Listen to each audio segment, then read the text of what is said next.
طريقة عمل مخلل الليفت. ازيكم يا حبايبي، عاملين ايه؟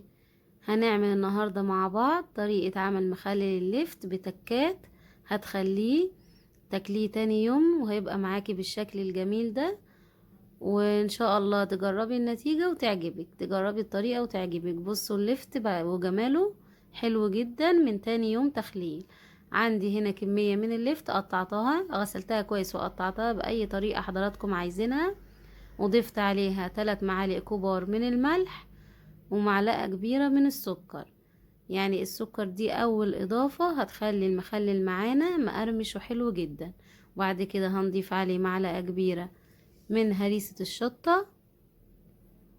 وبعدين بقى التكاية بتاعتنا او المكون اللي هيخلي اللفت بتاعنا يستوي بسرعة وطعمه يبقى حلو جدا وتاكلي منه تاني يوم، اللي هو الخل. هضيف حوالي معلقتين كبار من الخل، يعني حوالي معلقتين كبار من الخل على كمية اللفت بتاعتنا. يبقى انا ضفت ايه على اللفت دلوقتي؟ ضفت ملح، معلقة سكر، وضفت معلقتين كبار خل، وضفت معلقة كبيرة هريسة، وضفت 3 قطع من البنجر.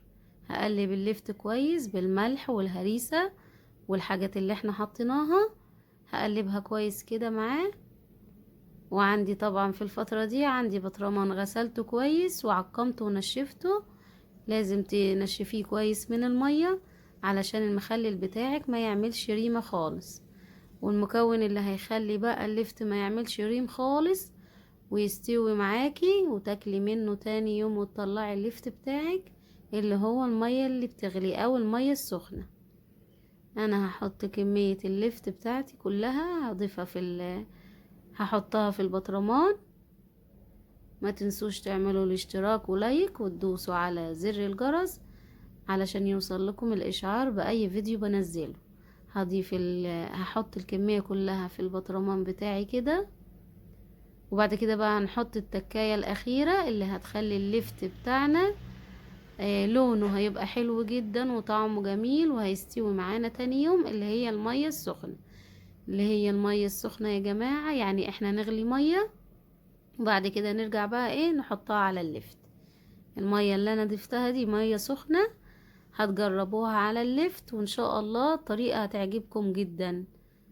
انا خلاص حطيت المية السخنة على اللفت، وبعد كده بقى هسيبه على الرخامة لتاني يوم.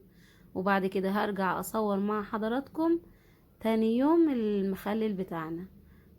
بصوا اللفت ده تاني يوم والله، يعني دوت فعلا انا مش بقول وخلاص، هو فعلا ده تاني يوم من التخليل. بصوا شكله حلو جدا ولون المية جميل جدا واللفت معانا طعمه جميل وشرب من الملح اللي احنا حطيناه والخل، فبقى طعمه حلو جدا وتاكلي منه تاني يوم على طول. يعني انتي تعمليه النهاردة وتاني يوم ان شاء الله تطلعي منه وتاكلي منه، هيبقى طعمه حلو جدا. ولما تجربيه ان شاء الله هيعجبك. الحاجات اللي خلت اللفت ممكن تاكلي منه تاني يوم: الخل والمية السخنة. المية السخنة دي بتبقى معقم لللفت، ما بتخليهوش يعمل معاكي ريم خالص، ما يعملش الوش اللي هو الابيض ده، وبتخلي اللفت يستوي بسرعة. وما تخافيش اللفت مش هيتهري معاكي خالص، لان احنا حاطين له المكون اللي هو بيحفظه اللي هو معلقة السكر. معلقة السكر دي هتحفظ معاكي اللفت وهتخليه مقرمش وناشف لحد اخر واحدة في البطرمان. جربي اللفت بالطريقة دي وان شاء الله يعجبكم. والسلام عليكم ورحمة الله وبركاته.